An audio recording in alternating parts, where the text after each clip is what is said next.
అందరికీ ముందుగా శ్రీరామనవమి శుభాకాంక్షలండి.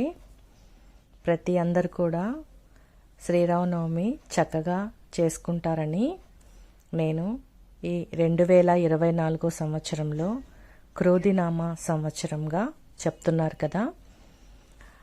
దీనికి ఈ శ్రీరామనవమి లేదా శ్రీరాముడి పుట్టినరోజు, పట్టాభిషేకం, కళ్యాణం ఇవన్నీ కూడా ఈ శ్రీరామనవమి రోజే జరుపుకుంటారండి.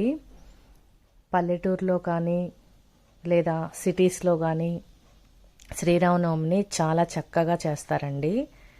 అంటే చలవ పందిళ్ళేసి అందరూ చక్కగా విసనకర్రలు, నెక్స్ట్ ప్రసాదాలు, పానకం అయితే చాలా స్పెషల్ అండి శ్రీరామనవమికి.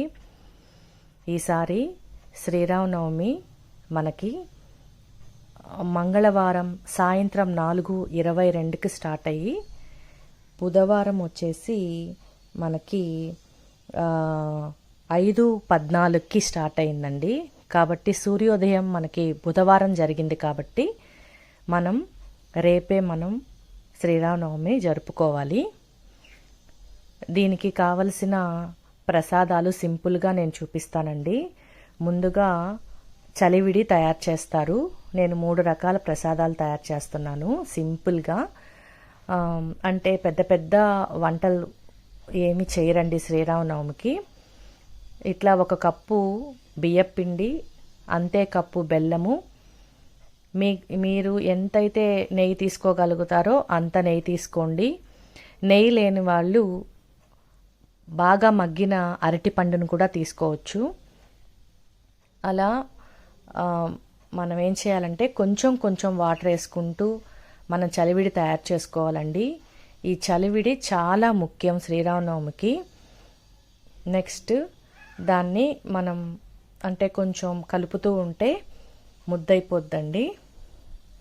ఇది మనం ఇంచుమించుగా వెంకటేశ్వర స్వామికి కూడా మనం పెడుతుంటాము, పిండి దీపం అంటారు కదా, అలాగే. కానీ దీంట్లో కొంచెం మనం స్వీట్ ఎక్కువ వేసుకోవాల్సి వస్తుంది, ఎందుకంటే మనం ఇది ప్రసాదంగా తింటాం కాబట్టి.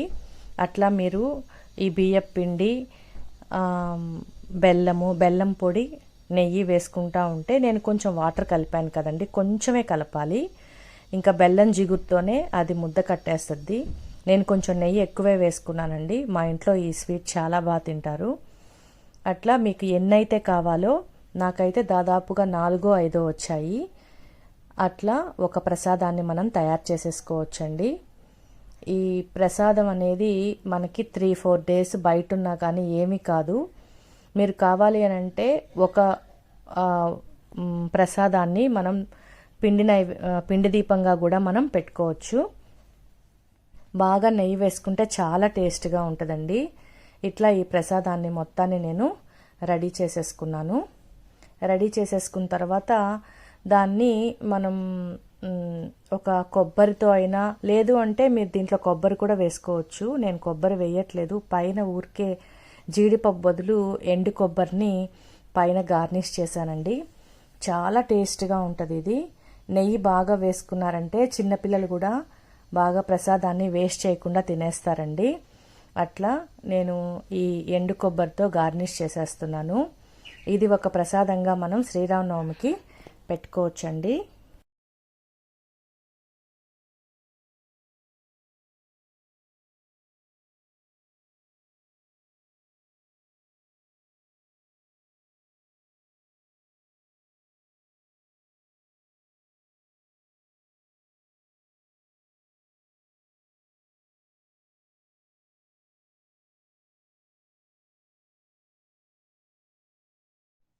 ఇట్లా ఎండు కొబ్బరితో నేను గార్నిష్ చేసేసుకున్నాను.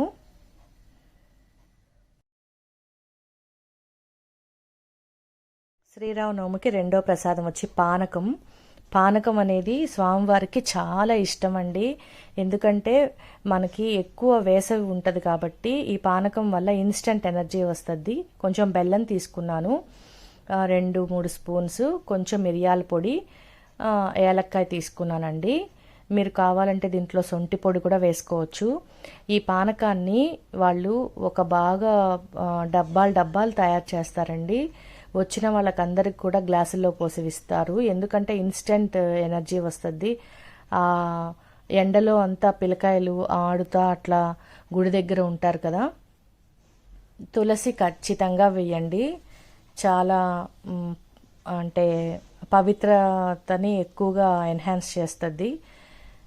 రెండోది పానకం అయిపోయింది. మూడోది వచ్చేసి వడపప్పు. ఈ వడపప్పు అనేది మీకు ఇష్టమైతే మామిడికాయ కూడా వేసుకోవచ్చు.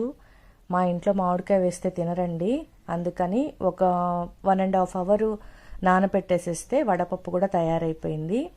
అంటే నేను చలివిడి, నెక్స్ట్ వచ్చేసి పానకము, ఈ పెసరపప్పుని వడపప్పు అంటారు కదా, ఆ 3 తయారు చేసుకున్నానండి. శ్రీరామనవమికి మా పెద్దవాళ్ళు ఎప్పుడు ఈ 3 ప్రసాదాలే తయారు చేస్తారు. ఇంకా కొబ్బరికాయ కొట్టేసేసి హారతి ఇచ్చేస్తే ఆ రోజుకి శ్రీరామనవమి ప్రసాదాలు తయారైపోతాయండి. సింపుల్గా ఎవరైనా కుకింగ్ బిగినర్స్ ఉంటారు కదా, అప్పుడే కొత్తగా పెళ్ళైన వాళ్ళు, బ్యాచిలర్స్, నెక్స్ట్ పెళ్ళి కాని వాళ్ళు శ్రీరామనవమికి శ్రీరాముడికి మంచిగా పూజ చేస్తే ఖచ్చితంగా పెళ్ళవద్దండి. అది ఆడవాళ్ళైనా మగవాళ్ళైనా. మా పెద్దవాళ్ళు చెప్తూ ఉంటారు. ఆ కళ్యాణానికి అటెండ్ అయ్యి ఆ పూజలకి కొంచెం సేవ చేస్తే కూడా మనకి ఫలితం వచ్చి మ్యారేజ్ తొందరగా అవుతుంది అని పెద్దవాళ్ళు అంటారు.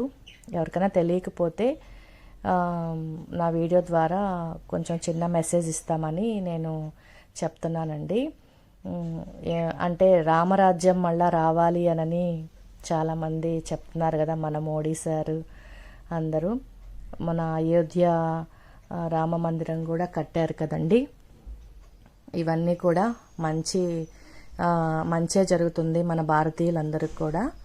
ఇక మీదట కూడా అంతా మంచే జరగద్దని చెప్పేసి నేను ఈ శ్రీరామనవమికి అంతా మంచే జరగాలని చెప్పి నేను ముందుగా మీకు ఈ ప్రసాదాలన్నీ తయారు చేసి చూపిస్తున్నానండి. సింపుల్ ఇంగ్రీడియంట్స్తోనే మీరు చక్కగా శ్రీరామనవమికి ఈ పూజ చేసేసుకోవచ్చండి. చక్కగా అందరూ ఇలా చేసుకొని మీకు తగ్గ పిండి వంటలు తయారు చేసుకొని స్వామివారికి ఈ ప్రసాదాలు అందిస్తే ఆ రోజుకి శ్రీరామనవమి చక్కగా జరుపుకోవచ్చండి. థ్యాంక్ యూ అండి.